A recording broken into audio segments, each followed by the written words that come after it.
प्रधानमंत्री नरेंद्र मोदी ने सरदार वल्लभ भाई पटेल की 145वीं जयंती पर केवड़िया में उन्हें स्टैच्यू ऑफ यूनिटी पर अर्पित की श्रद्धांजलि। कहा, भारत को लेकर सीमाओं पर बदल गया है नजरिया।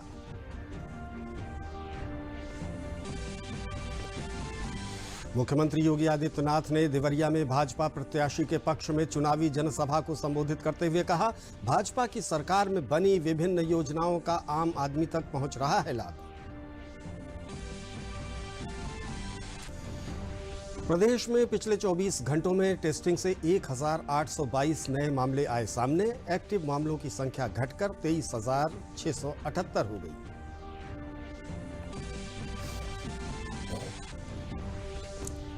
और प्रदेश में प्याज और आलू के बढ़ते दामों से जनता की परेशानी को देखते हुए प्रदेश सरकार ने सस्ते दर पर आलू और प्याज उपलब्ध कराने की योजना की शुरू। सरकार घर घर तक पहुंचाएगी सस्ती प्याज, आलू और अन्य सब्जियां। नमस्कार, मैं हूं अनिल और अब इस बुलेटिन के समाचार विस्तार से। सरदार पटेल की 145वीं जयंती के अवसर पर प्रधानमंत्री नरेंद्र मोदी ने केवड़िया में स्टैच्यू ऑफ यूनिटी पर श्रद्धांजलि अर्पित की। प्रधानमंत्री ने मां भारती के वीर सपूतों को याद करते हुए कहा कि भारत को लेकर सीमाओं पर नजर और नजरिया बदल गया है। पुलवामा आतंकी हमले में जवानों की शहादत पर हुई भद्दी राजनीति पर पीएम ने कहा कि पड़ोसी देश के कबूलनामे के बाद स्वार्थ की राजनीति करने वालों का चेहरा उजागर हो गया है।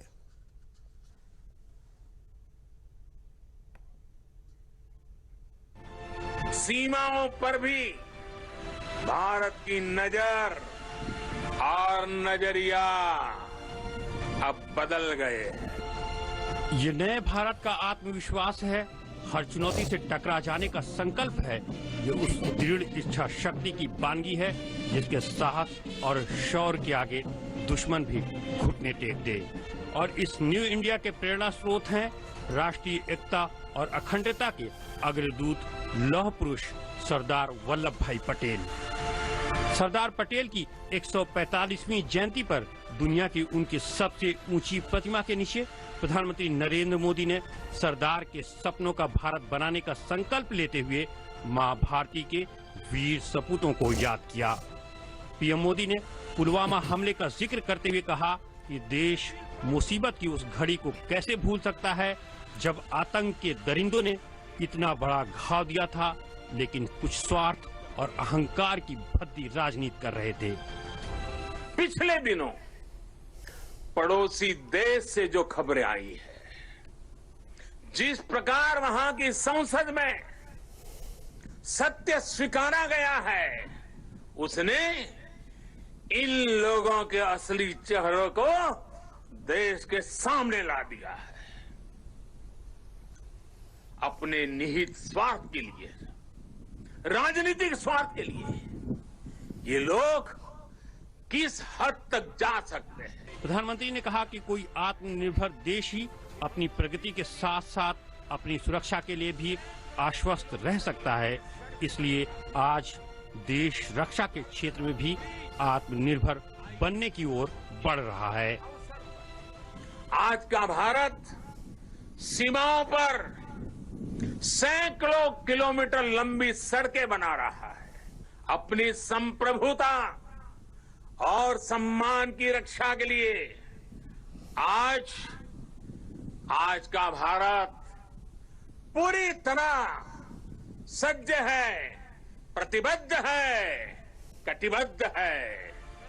आतंकवाद को मानवता के लिए सबसे बड़ा अभिशाप बताते हुए पीएम ने कहा, इस क्रूर घिनौने कृत्य और सोच की पीड़ा भारत ने झेली है और अपनी एकता से इसका मुंहतोड़ जवाब भी दिया है। आज के माहौल में दुनिया के सभी देशों को, सभी सरकारों को, सभी पंथों को आतंकवाद के खिलाफ एकजुट होने की सबसे ज्यादा जरूरत है। आजादी के बाद सैकड़ों रियासत में बिखरे भारत का एकीकरण करने वाले लौह पुरुष की जयंती के अवसर पर पीएम मोदी ने कहा, कश्मीर अब तरक्की की नई इबारत लिखने के लिए बेताब है। आर्टिकल 370 हटने के बाद कश्मीर ने समावेश का एक साल पूरा किया। 31 अक्टूबर को ही, आज से एक साल पहले ये कार्यरत हुआ था। कश्मीर के विकास में जो बाधाएं आ रही थी, उन्हें पीछे छोड़कर अब कश्मीर विकास के नए मार्ग पर बढ़ चुका है। वसुदेव कुटुंबकम भारत की जीवन धारा है और विविधता हमारी ताकत। हम एक हैं तो अपराजेय हैं, हम एक हैं तो असाधारण हैं। पीएम मोदी ने इस विराट और महान व्यक्तित्व की जयंती के अवसर पर 130 करोड़ देशवासियों से मिलकर नए भारत के निर्माण का आह्वान किया, जो आत्मनिर्भर हो, सशक्त हो, सक्षम हो, समृद्ध हो, स्वावलंबी हो, जहां समानता और असीम संभावनाएं भी हों। प्रधानमंत्री नरेंद्र मोदी ने आज केवड़िया से ही वीडियो कॉन्फ्रेंसिंग के जरिए मसूरी स्थित लाल बहादुर शास्त्री राजकीय प्रशासनिक अकेडमी में सिविल सेवा के 428 प्रशिक्षु अधिकारियों को संबोधित किया। ये अधिकारी लाल बहादुर शास्त्री राजकीय प्रशासनिक अकेडमी मंसूरी में फाउंडेशन 95 पाठ्यक्रम के तहत चलाए जा रहे आरंभ 2020 में भाग ले रहे हैं। प्रधानमंत्री मोदी ने अपने संबोधन में सरदार पटेल को देश के सिविल सेवा का जनक कहा। उन्होंने कहा कि सरदार पटेल ने सिविल सेवा के अधिकारियों को देश का स्टील फ्रेम कहा था। पीएम ने कहा कि स्टील फ्रेम का काम सिर्फ आधार देना, चली आ रही व्यवस्थाओं को संभालना ही नहीं होता, बल्कि स्टील फ्रेम का काम बड़े से बड़े संकट, बड़े से बड़े बदलाव में ताकत बनकर देश को आगे बढ़ाने में सहयोग करना होता है। स्टील फ्रेम का काम सिर्फ आधार देना, सिर्फ चली आ रही व्यवस्थाओं को संभालना ही नहीं होता है। स्टील फ्रेम का काम देश को यह एहसास दिलाना भी होता है कि बड़े से बड़ा संकट हो या फिर बड़े से बड़े बदलाव, आप एक ताकत बनकर देश को आगे बढ़ाने में अपना दायित्व निभाएंगे। आप एक फैसिलिटेटर की तरह सफलतापूर्वक अपने दायित्वों को पूरा करेंगे। लौह पुरुष सरदार वल्लभ भाई पटेल की जयंती के अवसर पर बरेली में भोजीपुरा स्थित सरदार वल्लभ भाई पटेल डिग्री कॉलेज एवं कुर्मी महासभा की ओर से लौह पुरुष के स्मृति में कार्यक्रम का आयोजन किया गया। कार्यक्रम में केंद्रीय मंत्री संतोष गंगवार ने मेधावी छात्र छात्राओं एवं विभिन्न क्षेत्रों में अपना योगदान देने वाले लोगों को सम्मानित किया। इस अवसर पर केंद्रीय मंत्री ने सरदार वल्लभ भाई पटेल को याद करते हुए कहा कि सरदार पटेल का देश के निर्माण में जो योगदान है उसे भुलाया नहीं जा सकता और देश उनके द्वारा किए गए कार्यों का कर्ज नहीं उतार सकता। कि क्या हम उनके सपनों के अनुरूप देश को बना पाए। हमें लगता है कि आज़ादी के बाद से लेकर 2014 तक कहीं ना कहीं कुछ कमी नज़र आ रही थी। 2014 के बाद देश में जो सत्ता का परिवर्तन हुआ तो लौह पुरुष के आदर्शों के अनुरूप देश को दिशा देने का काम शुरू हुआ है। और अब हम कह सकते हैं कि वास्तव में चाहे इतने वर्षों बाद ही सही, पर अब 70 वर्षों के बाद जो अपेक्षा लौह पुरुष कर रहे थे देश के बारे में, उस कसौटी पर हम लोग एक सही ढंग से काम कर रहे हैं। और वास्तव में वो जहाँ भी होंगे वो अब वर्तमान सरकार को आदरणीय प्रधानमंत्री के प्रति अपना प्रेम व्यक्त करेंगे कि वो उन आदर्शों के हिसाब से काम कर रहे हैं। भाजपा प्रत्याशी डॉक्टर सत्य प्रकाश मणि त्रिपाठी के पक्ष में चुनावी सभा को संबोधित करते हुए मुख्यमंत्री योगी आदित्यनाथ ने देवरिया में कहा कि भाजपा की सरकार में बनी योजनाएं आम आदमी तक आसानी से पहुंच रही हैं। उन्होंने उपस्थित भारी जनसमूह से भाजपा प्रत्याशी डॉक्टर सत्य प्रकाश मणि को जिताने की अपील की। इस अवसर पर भाजपा प्रदेश अध्यक्ष स्वतंत्र देव सिंह ने कहा कि भाजपा ही ऐसी पार्टी है जिसमें आम कार्यकर्ताओं को सम्मान दिया जाता है। उन्होंने सपा को निशाने पर लेते हुए कहा कि अन्य किसी भी पार्टी में परिवार भाई भतीजावाद ही दिखेगा। उन्होंने कहा कि अब की बार पहले से भी अधिक मतों से भाजपा को जिताएं, जिससे विकास का रथ और तेज गति से चले। हम लोगों ने विकास किया है, हम लोगों ने सुरक्षा दिया है, हम लोगों ने निवेश का बेहतर माहौल दिया है, हम लोगों ने बिना भेदभाव की योजनाओं का लाभ समाज के प्रत्येक तबके तक पहुंचाने का कार्य किया है। और आगे भी यह कार्य केंद्र और प्रदेश की सरकार पूरी प्रतिबद्धता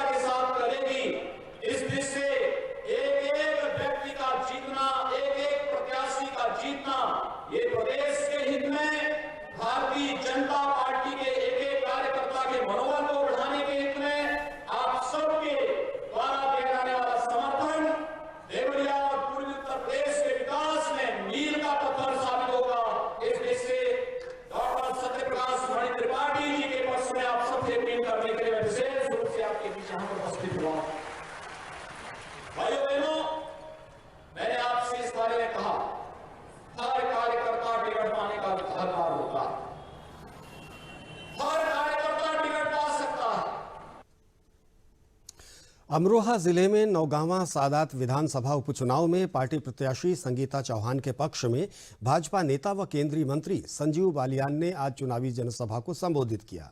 जिले के पपसरा व कैलासा गांव में आयोजित जनसभा में बोलते हुए संजीव बालियान ने कहा कि भाजपा सरकार ने देश को नए शिखर पर पहुंचाने का काम किया है। प्रधानमंत्री ने देश को आत्मनिर्भर बनाने के लिए ठोस कदम उठाए हैं। उन्होंने कहा कि देश की आत्मा किसानों में बसती है और किसानों की आय बढ़ाने में भाजपा सरकार ने जो ठोस कदम उठाए हैं उनसे किसान समृद्ध हो रहा है। उन्होंने दावा किया कि आने वाले सभी चुनावों में भारतीय जनता पार्टी को बड़ी जीत मिलने वाली है।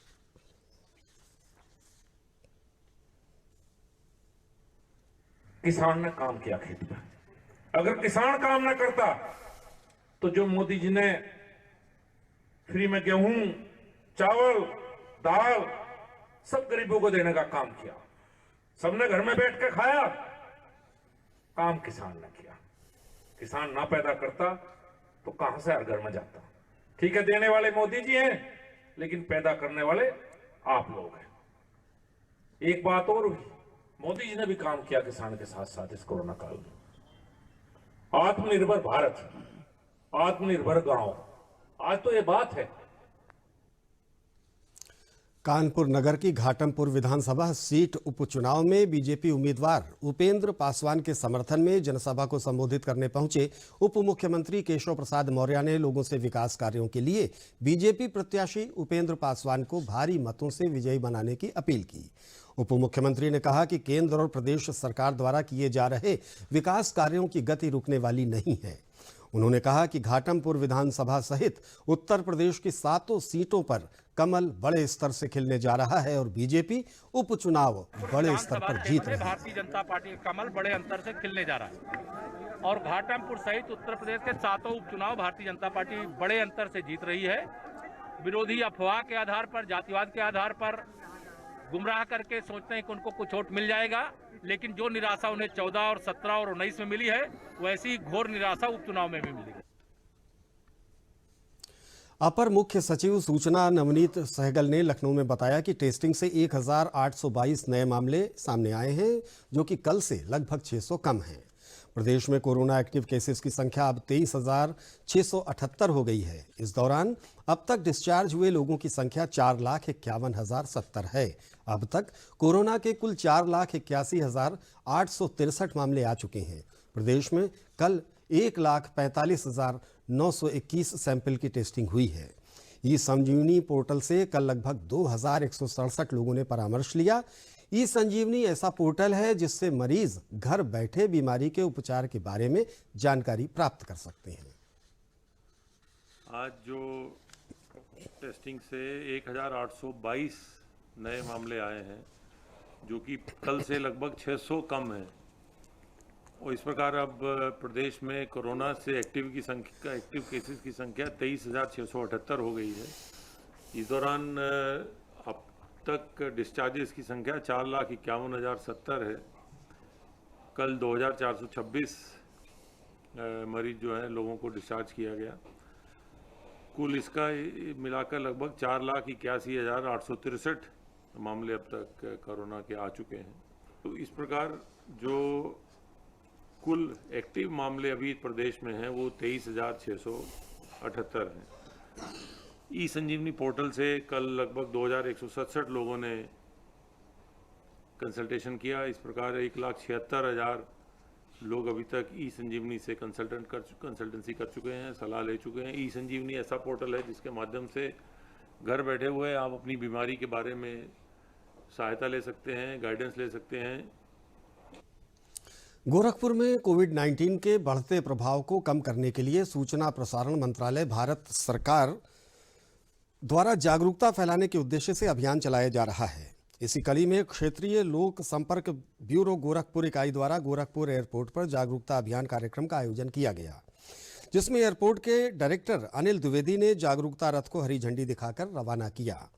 कूड़ाघाट चौराहे पर शहीद गौतम गुरंग की प्रतिमा पर माल्यार्पण किया और लोगों ने कोविड-19 से लोगों को जागरूक करने की शपथ ली।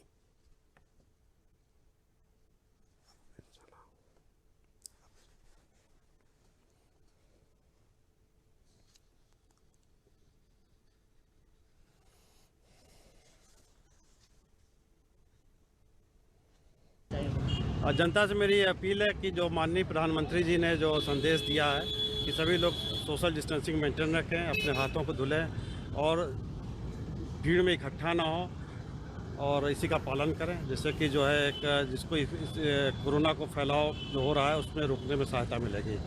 एयरपोर्ट पे इसके लिए भी हम लोगों ने कार्यक्रम रखा हुआ है और आज भी जो है राष्ट्रीय एकता दिवस भी मनाया। इसके साथ साथ हम लोगों ने अपने जो FIDS वगैरह सिस्टम है उसमें भी इस चीज़ को जो हमारे पैसेंजर्स आते हैं उनके लिए भी हम लोगों ने इस कार्यक्रम को रखा हुआ है। 3 दिवसीय एक सचल प्रदर्शनी और कोरोना जागरूकता रथ का हम लोगों ने आज झंडी दिखा करके रवाना किए हैं और एयरपोर्ट के निदेशक अनिल कुमार द्विवेदी जी ने आज झंडी दिखा करके रवाना किया है। और यह कोरोना जागरूकता रथ जो राष्ट्रीय एकता का भी प्रतीक है, वो शहर के विभिन्न क्षेत्रों में जैसे कूड़ाघाट, पैडलेगंज, मोहद्दीपुर, गोलघर इत्यादि शहरी और ग्रामीण क्षेत्रों में 3 दिन ये प्रचार प्रसार करेगा। लखनऊ स्थित SGPGI में हार्ट ट्रांसप्लांट की सुविधा शीघ्र ही उपलब्ध होगी। ब्रेन डेड होने वाले मरीजों का हार्ट लेकर जरूरतमंदों में ट्रांसप्लांट किया जाएगा। ऐसी सुविधा देने वाला उत्तर भारत का ये पहला स्वास्थ्य केंद्र होगा। इस संबंध में डॉक्टरों की टीम भी बना दी गई है। SGPGI में state organ and tissue transplant स्थापित किया गया है। इसकी जिम्मेदारी डॉक्टर राजेश हर्षवर्धन को सौंपी गई है। ब्रेन डेड होने वाले मरीजों के परिजनों की अनुमति लेकर उनके अंगों को ट्रांसप्लांट किया जाएगा। SGPGI के निदेशक प्रोफेसर RK धीमान ने बताया कि हार्ट ट्रांसप्लांट शुरू करने के लिए डॉक्टरों की टीम भी बना दी गई है।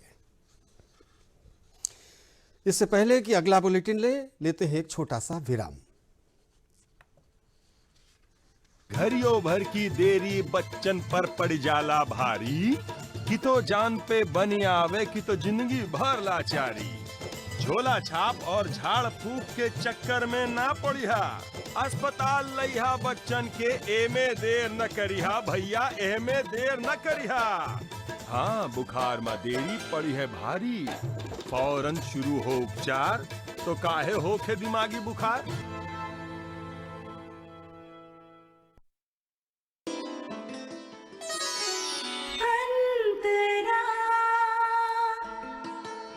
अपने बच्चे को भरपूर स्तनपान भी करा रही हूँ।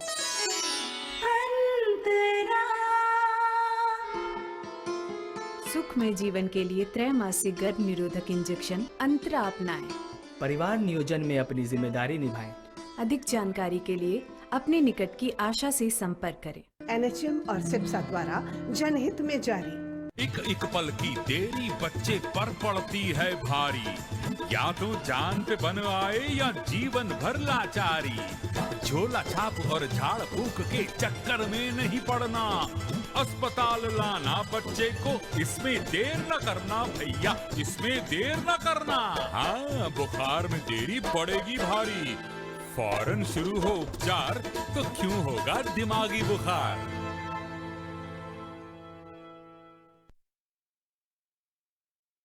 विराम के बाद आपका एक बार फिर स्वागत है। आप देख रहे हैं दूरदर्शन समाचार। अयोध्या के सर्किट हाउस में आज राम मंदिर निर्माण समिति की बैठक समिति के चेयरमैन नृपेंद्र मिश्र की अध्यक्षता में संपन्न हुई। इस बैठक में टाटा कंस्ट्रक्शन के इंजीनियर भी शामिल हुए। राम जन्मभूमि तीर्थ क्षेत्र ट्रस्ट टाटा कंस्ट्रक्शन का सहयोग ले सकती है। बैठक संपन्न होने के बाद ट्रस्ट के सदस्य अनिल मिश्रा ने कहा कि बैठक में राम मंदिर निर्माण के कार्य प्रगति पर चर्चा हुई है। समिति चेयरमैन नृपेंद्र मिश्रा ने मंदिर निर्माण संबंधी जानकारियां ली। इसके साथ ही बैठक में मौजूद विभिन्न विशेषज्ञों से भी राय ली गई। बैठक में राम मंदिर की आयु 1000 वर्ष हो, इस पर भी इंजीनियरों से चर्चा की गई। अनिल मिश्रा ने कहा कि मंदिर की आयु लंबी हो तथा ये सुंदर और भव्य बने। राम जन्मभूमि तीर्थ क्षेत्र ट्रस्ट को IIT चेन्नई की रिपोर्ट का इंतजार है, जिसमें राम मंदिर नींव में डाले गए 3 पिलर की मजबूती की रिपोर्ट आनी है। इस रिपोर्ट के बाद ही राम मंदिर निर्माण की अगली कड़ी शुरू होगी। बैठक में नृपेंद्र मिश्र के साथ साथ ट्रस्ट के महामंत्री चंपत राय, सदस्य अनिल मिश्रा, अयोध्या राजा विमलेंद्र मोहन प्रताप मिश्र भी शामिल हुए।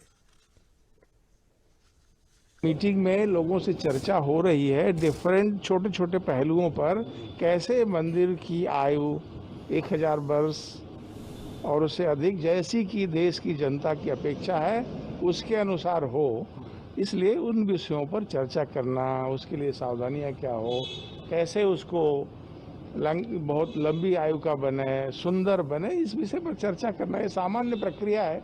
मिश्रा जी आए हैं और विशेषज्ञों से उसकी चर्चा कर। शाहजहांपुर जनपद में रेहड़ी पटरी दुकानदार अथवा कारीगरों के लिए पीएम स्ट्रीट वेंडर्स आत्मनिर्भर स्वनिधि योजना संजीवनी साबित हो रही है। इस योजना में अल्प समय में प्रशासन द्वारा अब तक 4000 लाभार्थियों को करीब 4 करोड़ रुपए दिए जा चुके हैं। साथ ही साथ इन लोगों को नगर निगम द्वारा स्ट्रीट वेंडर का सर्टिफिकेट भी दिया जा रहा है ताकि भविष्य में आगे सरकार की योजनाओं का लाभ इन्हें आसानी से मिल सके। लाभार्थी सरकार की सराहना कर रहे हैं। Lead bank manager CP Joshi ने बताया कि प्रधानमंत्री की यह योजना खासकर रेहड़ी पटरी व्यवसायियों के लिए ही बनी है।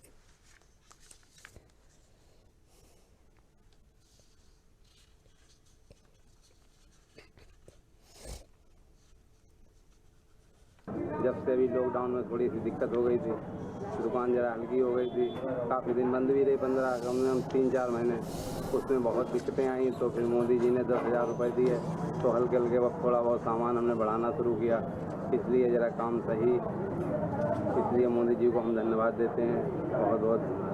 जो मदद मिली इससे सरकार की तरफ से, केंद्र सरकार से, इससे हमें बड़ी सुविधा मिली और हमारा इसमें थोड़ा बहुत लॉकडाउन से बड़ी परेशानी हो गई थी, उसकी वजह से बड़ी दिक्कत में आ गए थे और घर में रोजी रोटी चलाना मुश्किल पड़ रही थी। इस मदद से थोड़ा बहुत हमारा काम जो है वो चला है। कुछ सामान हम लिया है, कुछ साधन कर लिया है, आटे वगैरह और कचौड़ी की दुकान लगाते हैं यहाँ पे, तो अब जाके ज़रा सहूलियत हो गई है हमें। प्रधानमंत्री स्वनिधि जो योजना चली है, ये टोटली स्ट्रीट वेंडर फेरी वालों के लिए योजना बनी है। इस योजना का उद्देश्य बहुत ही हद तक जो छोटे तबके के लोग हैं वो बहुत ही जल्दी रोजगार पाएंगे और रोजगार पे काम करेंगे। इसमें सबसे अच्छी बात ये है इस योजना में, प्रधानमंत्री स्वनिधि में, कि इसमें नगर पालिका के द्वारा एक सर्टिफिकेट इसमें जारी किया जा रहा है। अभी तक होता क्या था कि जो स्ट्रीट वेंडर होते थे वो गली गली जाते थे, कहीं अपना ठेला रेडी लगाते थे, तो वहां पर हो सकता है कि कुछ लोग पुलिस से उनको हटाया जाता था, उनके पास कोई रजिस्टर्ड नहीं था। बट इसमें एक प्रावधान है कि इसमें एक सर्टिफिकेट भी उनको स्ट्रीट वेंडर का जारी हो रहा है, जो उनको अपना व्यवसाय बढ़ाने में बहुत ही मददगार साबित होगा। समाचारों का सिलसिला भी जारी रहेगा, लेकिन एक और छोटे से विराम के बाद। ये विशाल है ना, इसका सब प्रॉपर चलता है। कल उसके बैंक अकाउंट में 15,000 रुपए का फ्रॉड हुआ है, पता है? इसको तो कोई टेंशन ही नहीं होती है, देखना। टेंशन क्यों? मेरी कोई गलती ही नहीं थी। फिर भी फ्रॉड होने पर मैंने तुरंत बैंक को इन्फॉर्म कर दिया। आरबीआई कहता है अगर आपके अकाउंट से किसी ने धोखे से पैसे निकाले हैं तो बैंक को जल्द से जल्द इन्फॉर्म कीजिए। 3 दिन के अंदर इन्फॉर्म किया तो कोई नुकसान नहीं होगा, जितना लेट करोगे उतना ज्यादा नुकसान। और सुन, सब चलता नहीं है, प्रॉपर चलाना पड़ता है। आरबीआई कहता है जानकार बनिए, सतर्क रहिए। आपका दूरदर्शन समाचारों में एक बार फिर स्वागत है। बढ़ते हैं अगली खबर की तरफ। 1 नवंबर से इंडेन गैस सिलेंडर बुकिंग कराने के लिए उपभोक्ताओं को 7718955555 इस नंबर पर डायल करना होगा। ये सेवा 24 घंटे और 7 दिन उपलब्ध रहेगी। इंडेन के डीजीएम मनीष कुमार ने बताया कि वर्तमान प्रणाली को 31 अक्टूबर यानी आज मध्य रात्रि से बंद कर दिया जाएगा। प्रदेश में प्याज और आलू के बढ़ते दाम से जनता की परेशानी को देखते हुए प्रदेश सरकार ने जनता के लिए सस्ते दर पर आलू और प्याज उपलब्ध कराने की योजना शुरू की है। त्योहारी सीजन में आलू व प्याज की लगातार बढ़ती कीमतों को लेकर मुख्यमंत्री योगी आदित्यनाथ पहले ही कृषि व विपणन कार्य से जुड़ी संस्थाओं, विभागों को समस्या के समाधान के निर्देश दे चुके हैं, जिसके चलते अब आलू और प्याज सस्ती दरों पर बेचे जाने की योजना बनाई गई है। इसी क्रम में आज लखनऊ के सप्रू मार्ग स्थित उद्यान भवन से मोबाइल वैन के जरिए सस्ते आलू प्याज की बिक्री शुरू की गई। इरादा फाउंडेशन के साथ मिलकर सरकार घर घर तक सस्ती प्याज और आलू के साथ टमाटर भी पहुंचाएगी।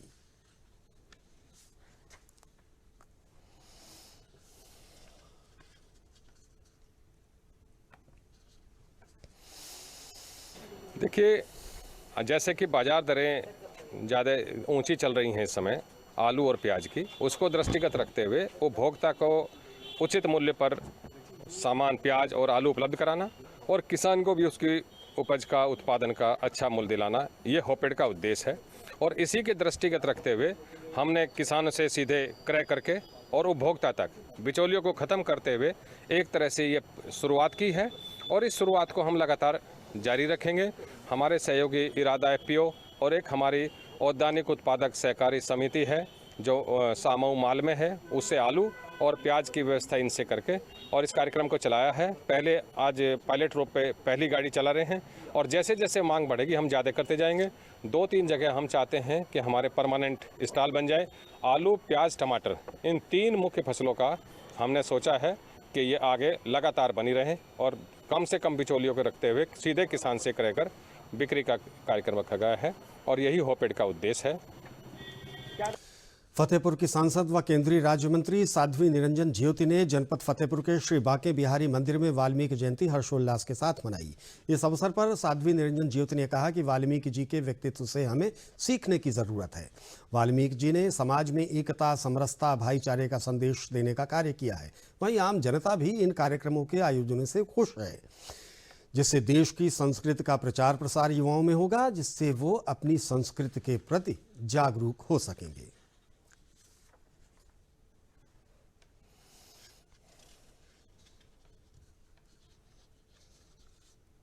आध्यात्मिक दृष्टि से देखते हैं, वही सामाजिक दृष्टि से मर्यादा पुरुषोत्तम भगवान राम को एक रामत्व दिलाने का काम किया था। और अभी आप सुन रहे थे, ये रामायण माने राम का घर।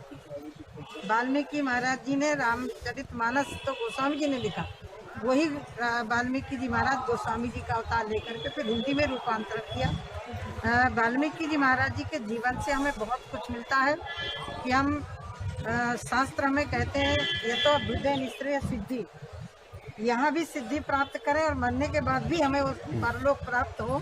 ये 2 दिशाओं की यात्रा एक साथ चलने की प्रेरणा वाल्मीकि रामायण से मिलती है। वाल्मीकि महाराज जी ने संस्कृत से रामायण का उल्लेख किया था, महाराज ने लिखा था। तो आज एक शासन की निर्देश पे कम से कम उस भाषा का कि कम 8 घंटे पाठ किया जाए, लोगों को संस्कृत का इससे ज्ञान होगा। जब संस्कृत पढ़ेंगे एक रुझान होगा। ये बहुत खुशी की बात है कि हमारे ईश्वर और इष्ट जो रामचरितमानस का उल्लेख चाहे हिंदी में हो या संस्कृत में, कम से कम अब लोग संस्कृत का भी पाठ करना चालू करेंगे। और अब इस बुलेटिन के अंत में मुख्य समाचार एक बार फिर।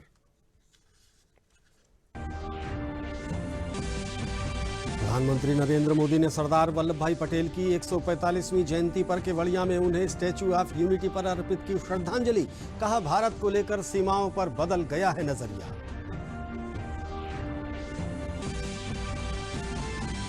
मुख्यमंत्री योगी आदित्यनाथ ने देवरिया में भाजपा प्रत्याशी के पक्ष में चुनावी जनसभा को संबोधित करते हुए कहा, भाजपा की सरकार में बनी विभिन्न योजनाओं का आम आदमी तक पहुंच रहा है लाभ। प्रदेश में पिछले 24 घंटों में टेस्टिंग से 1822 नए मामले आए सामने। एक्टिव मामलों की संख्या घटकर 23,678 हो गई।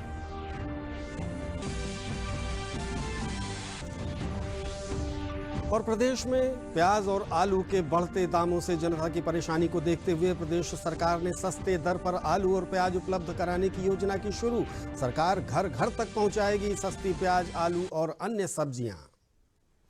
इसी के साथ हमारा ये समाचार बुलेटिन अब यहीं पर समाप्त हुआ। दूरदर्शन देखने के लिए आप सबका आभार।